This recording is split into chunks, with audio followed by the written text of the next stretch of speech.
thing in your nightmare, that thing that's holding you back, that thing that's dragging you down, that thing is you. You will not outwork me. And the whole gig is just a giant hustle. That's all it is. Life is just a hustle. That's all life is. One giant hustle. It is hot. It is, where are we at? What day are we on? Sunday, July the 4th weekend. So we're getting our door put together. It's hot. There's just not a lot to film. So that's why I haven't really been showing anything. Man, looks like we're gonna have to redo some of this wood. Huh. The staples went like all the way through. Anyway, we're just trying to make progress, trying to finish this trailer up. Yeah, slowly but surely. So I have no clue what happened with this. Like literally, I haven't even been in here. And then the whole piece is just off. So staples are actually look like a little too deep. Looks like the air pressure on the gun, the staple gun, or the depth sit a little too deep. So when we finish this piece out and this piece out, we're gonna have to re-staple this one because she was popping a little too hard. It looks like. Besides that, everything looks good. Looks like this one could have one added to it. But yeah, so we're just making progress on this door. This plywood that we are using is what I consider 3/4. I don't think it is. Maybe it's more 1/2 inch. I think it measures out 1/2 inch. Let's see here. It's a big, yeah. So this is normally what I have always considered 3/4. Now they do make thicker stuff. Now here's the stuff that was on there before the floor. So it's a little fatter. It looks like it has 1, 2, 3, 4, 5 layers to it. So we probably should have got a thicker sheet. The sheets that we got only have 4 layers to them. I didn't realize that. That's the same stuff that I used right here on this part. When we patched this in, as I used the same thickness. I couldn't imagine using the 5-layer stuff because it's just so freaking heavy and expensive, but I guess I should have done that because now we do have this little gap right there. So there is a gap on it, but I was not about to take this crap, drag this crap all the way back to Lowe's. So we have a gap around the edge, but we'll caulk that all up. We'll fill it up with caulking, run a bead of caulking around it, and it should be good to go. But whenever you're doing this, measure. You probably should measure, pay attention. If you have a cap like I'm using that slips over, you got to make sure that by the time you stack everything together, your metal from the outside, the thickness of your door, thickness of your plywood, that your cap will still slip over it. Man, I can't talk this morning. So that's the reason why I didn't want to go with anything thicker than this, because I really felt like it wouldn't slip over, and I didn't exactly measure it out, but I guess I should have. So we're finishing this up, getting it done. It's hot. It is hot, man. Heat index is like probably close to 100.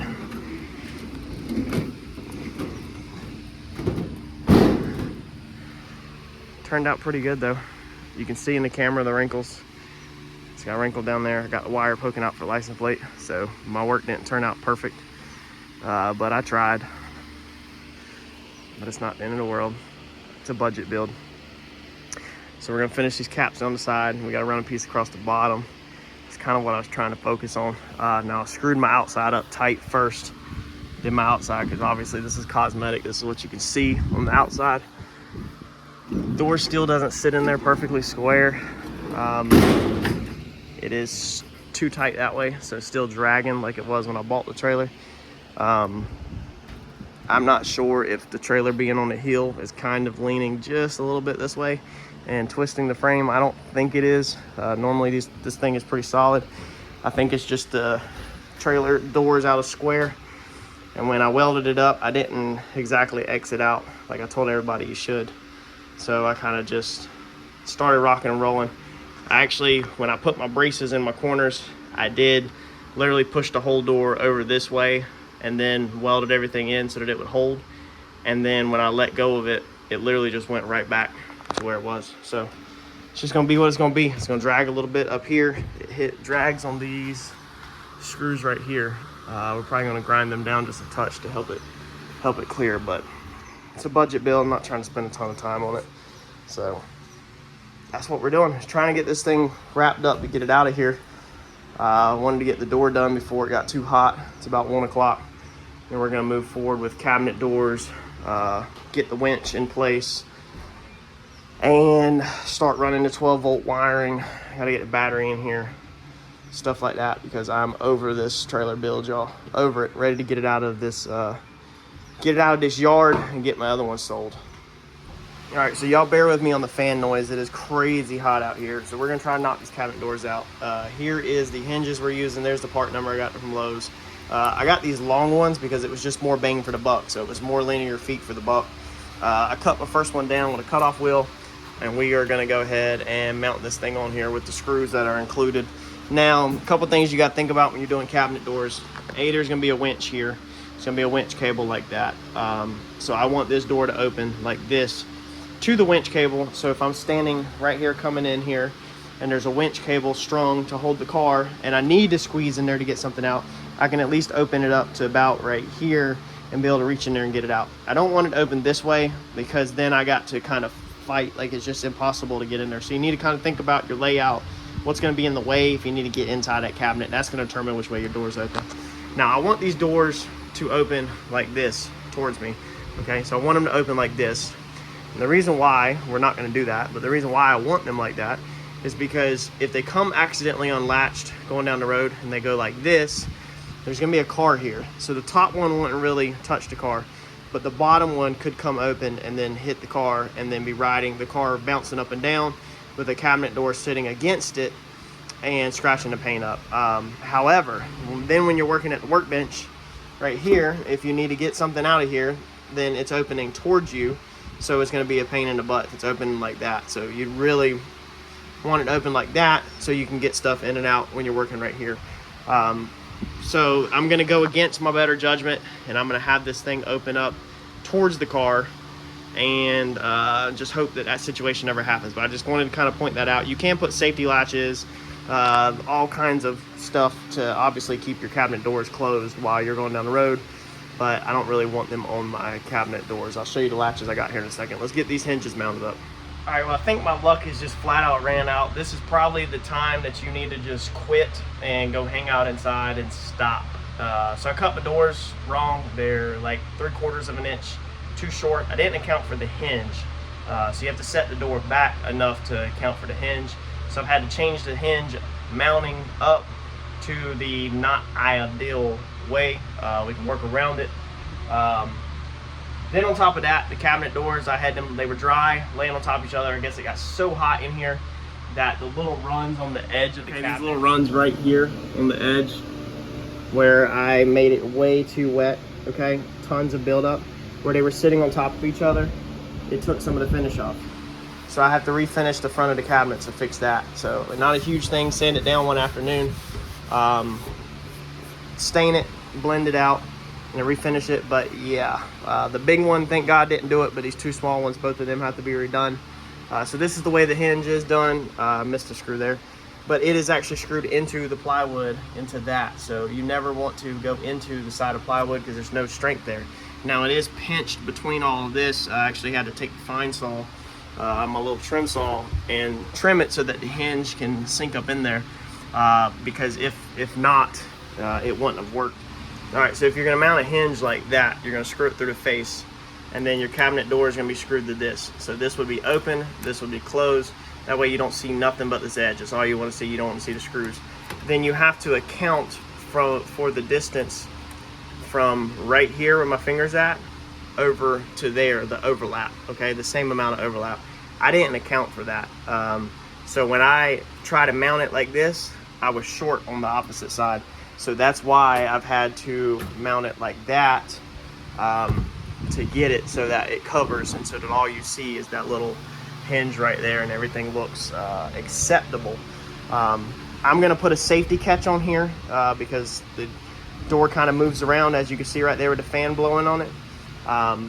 And I don't want it to, I don't want it to go back and rip on itself, because you can see it pulling at the plywood, because all it is just in that plywood. I mean, we could come through here and probably need to put 1 or 2 more trim nails in there now, but I think I'm gonna put a little metal safety latch, kind of like a drag door, from here to the inside of there, or a screen door on the front of your house, just so that this thing can't ever blow open. And then that will also save the whole conversation we were just having about the car, where your door swing open to the car. It can't swing open because it hits that, but depending on your hinge setup, it could swing open. So I'm gonna put the safety stop so that this door doesn't open up past the 90 ever. So I'm gonna move on to my latch on this one to make sure that there is no other things that I have overlooked or messed up before I go to hanging all the hinges on all of these other cabinets. All right, here is the latches that I got. So this is what they look like. They're RV latches. This goes on the actual cabinet. This goes on the door. They go inside of each other like this. Let's see here.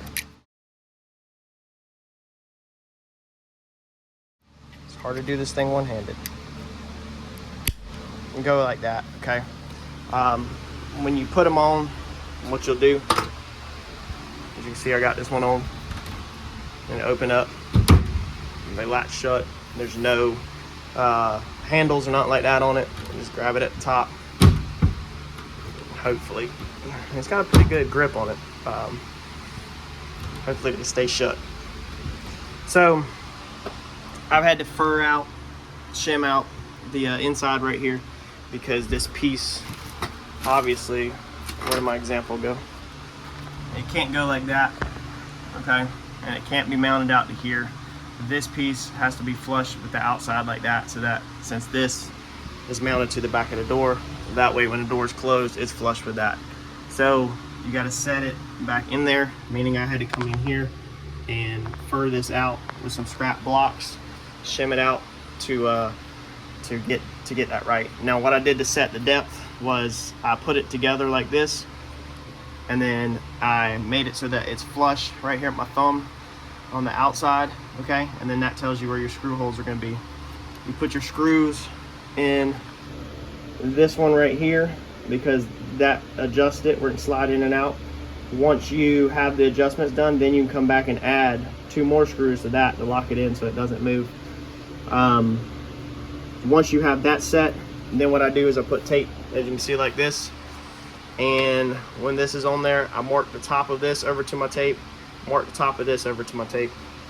And then I come on my cabinet door, put a piece of tape and wrap it around the edge. Then I close it and I transfer my mark to the edge of the tape right there on the outside, okay? And then I also draw this line right here, all right? And then I come back in here, this piece is still gonna be on here like this. It's gonna look like this. Then you're gonna measure from your screw hole to your outer edge of your cabinet, because this is the line of the outer edge of your cabinet. And you're coming here and measure from the outer edge of your cabinet to your screw hole. Mine just happened to be right dead on the edge of that tape. You'll transfer your line that you made on the edge around here. That's gonna set your height like that, okay? And then these also have some play in them where you can adjust these, put the screw in the center, and then you can adjust this up and down if you want to. But then you should be dead on the money if you do it like that, where they close. You should have a nice, clean, smooth cabinet door without any latches on it. Hopefully yours doesn't have tore up finish all over it. So these weren't expensive at all. I've got a spare one just in case one breaks on the road. It's easy to change out, but hopefully these will last a long time. These are made for like an RV. That was a pretty good deal for four latches. All right, so we got our second one done, and I'm about to call it quits, guys. It is just too hot. You can see the sun out there. The sun's rolling around this way. So this morning, the shade was kind of on the roof from my house. The sun was on that side, and I mean, the roof is warm right now. It's hot in here. So I think I'm gonna tap out and go work on the race car, because I'm dying even with a fan. I mean, it's crazy inside this trailer. So we got this one done. This one didn't go as perfect, but I figured I'd show it to you. So this one, it looks really good all the way down it, okay? Then this one right here, as you can see right there, there's a gap, okay? So there's a gap at the top. Let's see if we can show this. Okay, see that? So there's a gap at the top because I think the cabinet door warped. Now this is cabinet grade finished plywood. So this is, you know, the same stuff they build out of cabinets with, but it just it's not perfect. It warped, or my cabinet is sucked in here. I don't think my cabinet is in at all. I think this is straight. I think this is all warped in the actual cabinet itself. So what I did was, if you have the same issue, is I just brought this thing way out. So I just have this thing out farther. That way it still latches. The bottom touches. So the bottom, as you can see down there, is tight, but the top has a gap in it. Now I'm thinking, you know, with this is wood, so as temperatures change and seasons change, this thing may go back to where it's perfectly. It looks fine, but I mean, you can't tell. I'm just being picky and just trying to show y'all, so that if y'all try to do something like this, you know that everything doesn't have to be necessarily perfect. And like I said, hopefully that holds. I think it will. It's got some tension on it. I think it'll hold fine. If we have to upgrade to some more heavy duty latches, we will. But tonight, I guess I'm gonna come back out here tonight after the sun drops and do that door, and then we're gonna move on to busting our winch open, get that open. Need to get our tie downs done for our toolbox, and then probably like Monday or so we pop the trim. So let's take a break and work on the race car. All right, so after a long day of in the heat, the sun is going down. Working up here, got our plug plugged in, got it wired up, so the trailer's now on shore power. You can plug it in, and we're working on painting out this front tongue. This is the #1 thing that makes trailers look completely freaking ugly that so many overlook. All you gotta do is take a minute and freaking brush it out. Also, why is there only one of these on this side but not this side, if anybody knows? I felt like that is the load helper equalizer. I used to sand floors for a guy, and we had to hook them up where you have to do the big bar, and they got chains, but they were on both sides, not just one side. And there's no holes on this side or nothing, so it's like, I don't know what that was for. But man, these beams are just so ugly until you brush them out, and then they look so good. We're just brushing them on. This is an oil base Rust-Oleum. You can pick this up from Lowe's, Home Depot. I think it's about 16, 13, 20 bucks in that ballpark. So I'm gonna continue brushing it out. It's really freaking easy. When you're done, you just get these little disposable brushes, and then when you're done, we'll literally just throw this brush away and keep it moving. We're also going to brush out the back eventually around the door and all that with this, and then we'll also brush out the step probably when you come inside the trailer to make everything look brand new. All right, so 4th of July. We're gonna try to wrap this up. I want to get this thing out of here tomorrow morning. Got that painted the other afternoon, like I showed y'all probably just a second ago in this video.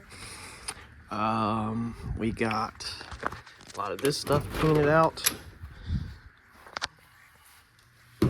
So we brushed out all of that. It was after dark, so I didn't get to show y'all. Let's see here. We got this brushed out. So we brushed out our perimeter, okay, around the trailer, because this was all rusty as crap. We need to put our light back on. Went ahead and brushed all of that. Looks 100 times better. We brushed our poles out, brushed all of our locks out. They don't look the best, but they look 100 times better than rust. Until we want to replace them. Not really worried about replacing them right now. Brushed all this out.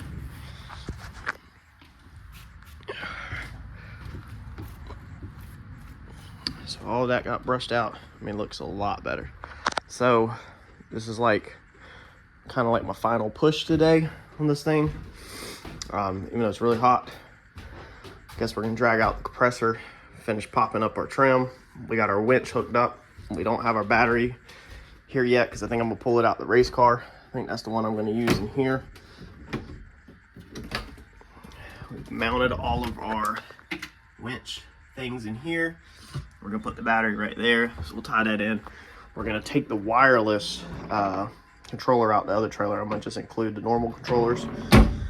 With that trailer, we got our switches put in for 12 volt, so we can go ahead and feed that. We'll wire that in all on the back side. So try to do a final push, get all this junk crammed in a box and put back in the garage so me and Eddie can get this trailer out of here tomorrow, and then get this to the shop, and we got to run some electrical underneath it. I'm gonna just do that at the shop, and then yeah, this thing's gonna be about ready to go racing. I don't know if it's gonna make Darlington this coming weekend, but it might, who knows. And then I have some touch-up stuff that I need to do that I'll probably bring it home and just do it in the front yard from time to time. So let's get after it. We're gonna repurpose our